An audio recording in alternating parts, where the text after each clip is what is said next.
राधे कृष्णा आप सभी को। आज की वीडियो में चर्चा करेंगे वैशाख मास से जुड़ी जानकारी के बारे में। वैशाख मास कब से शुरू हो रहा है, इसका क्या महत्व है, इसमें हमें क्या करना चाहिए और क्या नहीं, और किस तरह आसानी से हम इसमें पुण्य की प्राप्ति कर सकते हैं। तो चलिए आज की इस वीडियो को शुरू करते हैं। वैशाख मास हिंदू कैलेंडर का दूसरा महीना होता है। विशाखा नक्षत्र से संबंध होने के कारण इसको वैशाख मास कहा जाता है। इस मास को माधव नाम से भी जाना जाता है। माधव भगवान विष्णु का ही एक नाम है। इस महीने में व्रत और उपवास रखे जाते हैं। इस महीने को भगवान विष्णु का पसंदीदा महीना कहा गया है। वैशाख महीने में सूर्य उदय से पहले उठकर नहाने और जल दान करने का महत्व पुराणों में भी बताया गया है। इस महीने में पितरों को तर्पण करने के साथ फलदान का भी विशेष महत्व है।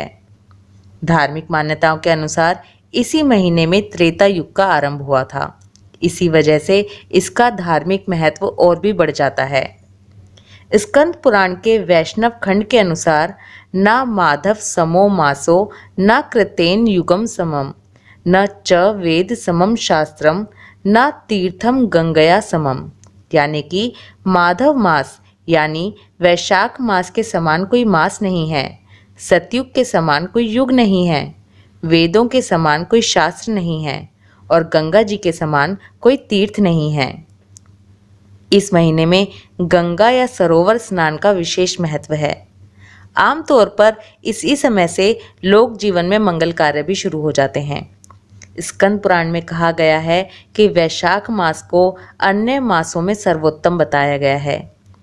इस महीने के प्रधान देवता भगवान मधुसूदन हैं।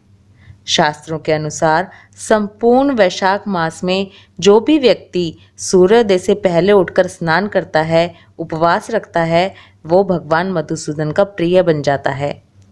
स्कंद पुराण के अनुसार राजा महिरथ ने केवल वैशाख स्नान करके स्वर्ग में स्थान प्राप्त किया था। ये जो सारी सुंदर सुंदर कथाएं हैं ना स्कंद पुराण की, ये सब हम वैशाख मास का महात्म जब सुनेंगे उसमें सुनेंगे। सनातन परंपरा में इस वैशाख मास का बहुत अधिक महत्व बताया गया है। सबसे बड़ा महत्व इस महीने में प्यासे को जल पिलाने का माना गया है। एक प्यासे को जल पिलाना यानी 100 गंगा स्नान के बराबर पुण्य और रुद्राभिषेक जितना फलदायी होता है।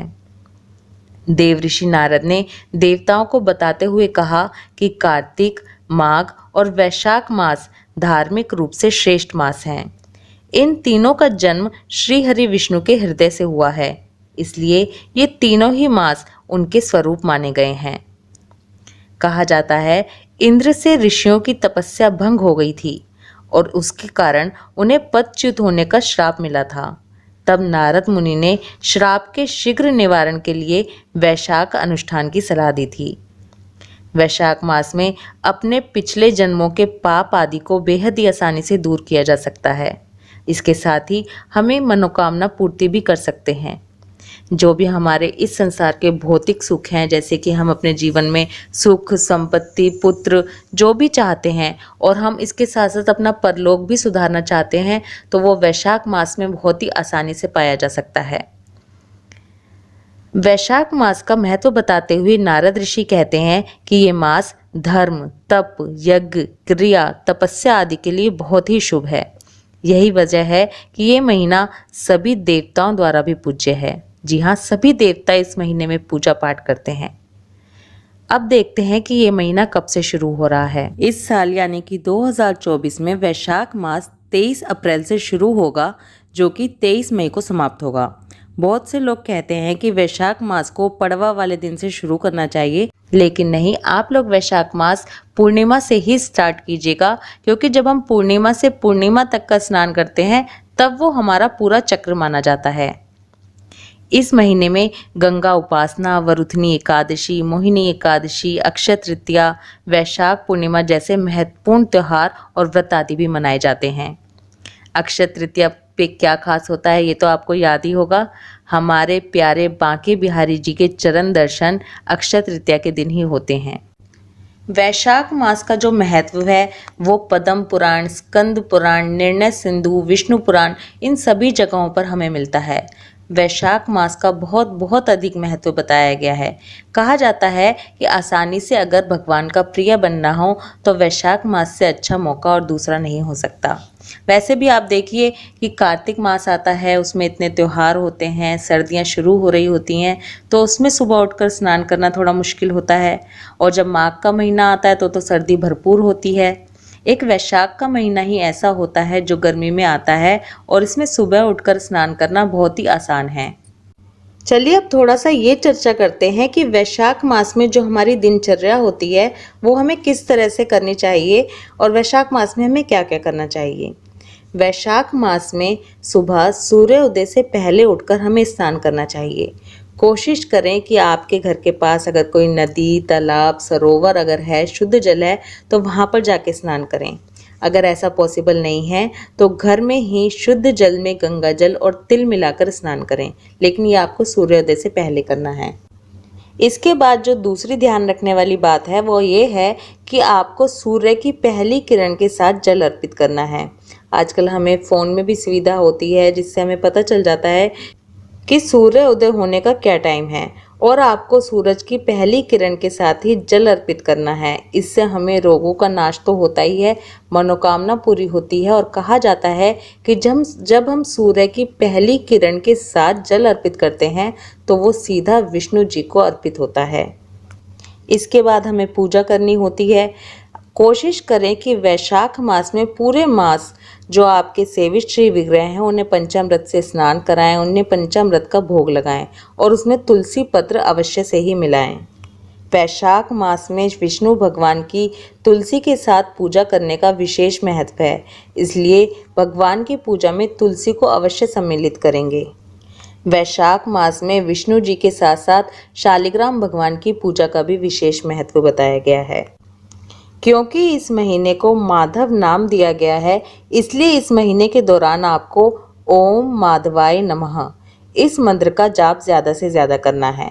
बहुत ज़्यादा नहीं तो इतना तो करें ही कि रोज़ाना 11 मंत्रों का जाप अवश्य ही करें। इसके साथ ही भगवान विष्णु के केशव, हरि, गोविंद, त्रिविक्रम, पद्मनाभ, मधुसूदन, अच्युत और ऋषिकेश इन नामों का भी ध्यान अवश्य से करें। रोज़ाना भगवान विष्णु को, शालिग्राम जी को, लड्डू गोपाल जी जो भी आपके सेवित श्रेय विग्रह हैं उन्हें पीले फूल या सफ़ेद फूल ज़रूर अर्पित करें। वैशाख मास में वैशाख माह का महात्म ज़रूर सुनें। हमारे चैनल पर वैशाख मास महात्म रोज़ाना सुबह 4:30 बजे अपलोड हो जाया करेगा, इसलिए ज़रूर सुनें। वैशाख मास में गीता का पाठ भी बहुत अच्छा होता है। अगर आप वैशाख स्नान के साथ साथ वैशाख में व्रत करने का भी नियम ले रहे हैं तो आपको केवल एक ही टाइम खाना खाना होता है। वैशाख में व्रत के बहुत ज़्यादा नियम नहीं है, बस आपको ये ध्यान रखना है कि शुद्ध सात्विक खाना खाना है। आपको नॉर्मल जो खाना होता है लेकिन एक ही टाइम खाना है और वो भी दिन में। ऐसा नहीं है कि आप सोचें कि एक ही टाइम तो खाना है, आज हम रात को खा लेते हैं। जी नहीं, वैशाख मास में दिन में ही खाना खाने का महत्व बताया गया है। यहाँ पर मैं एक बात और बता दूँ, कई बार ये कन्फ्यूज़न होता है कि हम स्नान कर रहे हैं तो हमें व्रत भी करना पड़ेगा या फिर हमने व्रत नहीं किया तो हम स्नान कैसे करें। तो ये दोनों अलग अलग चीज़ें हैं, स्नान और व्रत दोनों अलग अलग चीज़ें हैं। आप चाहें तो दोनों चीज़ें करें, आप चाहें तो केवल व्रत करें, स्नान ना करें, या फिर केवल स्नान करें, व्रत ना करें। लेकिन अगर आप पूरे महीने के व्रत नहीं कर रहे तो भी मैं आपको कहूँगी कि आप इस महीने में जो शुभ तिथियाँ आती हैं, दोनों एकादशी, अक्षय तृतीया, पूर्णिमा, इन सब जो महत्वपूर्ण तिथियाँ हैं इन पर तो अवश्य ही उपवास करें। देखिए, वैशाख मास में जो 4 महत्वपूर्ण चीज़ें बताई गई हैं वो बताई गई हैं सुबह सूर्योदय से पहले स्नान करना, पूजा करना, महात्म और कथाएं सुनना और मंत्र जाप करना, और चौथी चीज़ है दान करना। तो अब हम जानते हैं कि वैशाख मास में हमें दान क्या करना है, कैसे करना है, कब करना है। देखिए, मैं सबसे पहले जो हमेशा कहती हूँ वही कहूँगी कि क्या दान करना है ये आजकल किसी को भी बताने की ज़रूरत नहीं है। जितनी आपके अंदर श्रद्धा और सामर्थ्य हो उसी हिसाब से दान करें। हाँ, ये ज़रूर हम देख सकते हैं कि किस महीने में या किस समय में किन चीज़ों को दान करने का महत्व है। तो जैसे कि अभी हमने सुना कि वैशाख मास में जल दान करने का सबसे ज़्यादा महत्व है। जल दान करने से हमें 100 बार गंगा स्नान के बराबर पुण्य मिलता है। इसलिए वैशाख मास में जलदान ज़रूर करें। अगर आप प्याऊ लगवा सकते हैं तो प्याऊ लगवाएं। शुद्ध जल का दान करें। शिकंजी, रूह अफ़ज़ा, ठंडा पानी, दूध, जो भी आप दान कर सकते हैं वो करें। जिन्हें पंखे की ज़रूरत हो उन्हें पंखे का दान करें। खड़ाऊ, जूते, छाता, इन सब चीज़ों का दान करें। जो गर्मी के फल होते हैं जो ठंडक पहुंचाते हैं, जैसे खरबूजा, तरबूज, आम, इस तरह के फलों का दान करें। इस महीने में गर्मी की मात्रा धीरे धीरे बढ़ती जाती है, इसलिए ऐसी चीज़ों का दान करें जो गर्मी से बचाव करती हों। सत्तू का दान करें, रसदार फलों का दान करें। दान करने के लिए आप एक शेड्यूल इस तरह से भी बना सकते हैं, जैसे मान लीजिए आज आपने शुद्ध जल का दान किया, कल रूह अफ़ज़ा का पानी, उससे अगले दिन दूध वाला रूह अफ़ज़ा, फिर शिकंजी का दान दिया, एक दिन आपने जूते दान कर दिए, एक दिन चप्पल, एक दिन छाता, एक दिन खरबूजा, एक दिन आम। इस तरह से एक एक करके आप पूरे 30 दिन की एक लिस्ट भी तैयार कर सकते हैं। एक तो इस तरह से दान हो गया। एक आप ऐसे भी कर सकते हैं कि जो महीने में महत्वपूर्ण जो इम्पोर्टेंट तिथियां आएंगी हम उसमें दान करेंगे, आप ऐसे कर सकते हैं। या फिर आप ऐसे भी कर सकते हैं जैसे रोज़ाना आपकी जितनी भी सामर्थ्य हो, 1 रुपया, 2 रुपया, 5 रुपये या 10 रुपये, वो डेली आप निकालते जाएं और महीने के एंड में जब वो इकट्ठे हो जाएं तो आप उनसे कोई सामान खरीद के वो दान कर दें, या फिर रोज़ाना ही आप रुपए ही दान करते हुए चलें। तो इसलिए दान करने के बहुत सारे तरीके होते हैं। ये हमें ध्यान रखना है कि हमें ऐसी चीज़ों का दान करना है जो गर्मी में सामने वाले को ठंडक पहुँचाएं। देखिए, ये सब तो हमारा हो गया कि वैशाख मास का कितना महत्व है, वैशाख मास कब से शुरू हो रहा है, वैशाख मास में हमें क्या करना चाहिए, कैसे करना चाहिए। अब थोड़ा सा ये जान लेते हैं जो कि शास्त्रों में लिखा हुआ है हमें वैशाख मास में नहीं करना चाहिए। वैशाख मास में तेल नहीं लगाना चाहिए, दिन में सोना नहीं चाहिए, कांस्य के पात्र में भोजन नहीं करना चाहिए, खाट पर नहीं सोना चाहिए, खाट या पलंग ऊंचाई पर नहीं सोना चाहिए, घर में नहीं नहाना चाहिए। कोशिश करें कि बाहर ही आप नदी या सरोवर में स्नान करें, और अगर घर पर भी स्नान कर रहे हैं तो गंगा जल मिलाएं। और एक और बात का ध्यान रखें कि निर्वस्त्र होकर ना नहाएं।